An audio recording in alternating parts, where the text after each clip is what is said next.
ஒரு கடாய் வச்சுட்டு கொஞ்சமாக தேங்காய் எண்ணெய் சேர்த்துக்கலாம். தேங்காய் எண்ணெய் காஞ்சதும் கொஞ்சமாக கடுகு சேர்த்துக்கலாம். நீங்கள் குக்கிங் ஆயில் வேறு எது வேணாலும் சேர்த்துக்கலாம். நான் வந்து தேங்காய் எண்ணெய் சேர்த்துருக்குறேன்.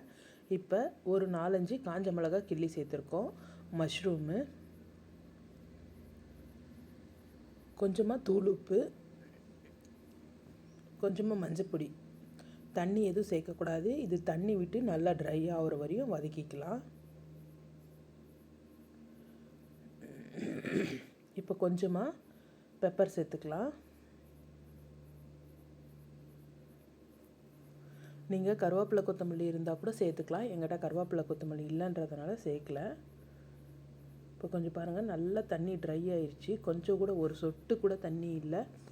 இந்த ஸ்டேஜில் நம்ம ஒரு அரைமுடி தேங்காய், பொடியாக கட் பண்ண தேங்காவை இதில் சேர்த்துட்டு ஒரு 2 நிமிஷம் கலரி எடுத்து சர்வ் பண்ணால் நம்மளுக்கு தேங்காய் மஷ்ரூம் ஃப்ரை ரெடி ஆயிரும்.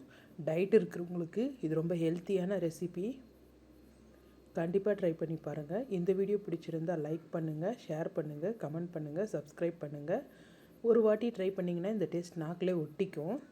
ரொம்ப சூப்பராக டேஸ்ட்டாக இருக்குது.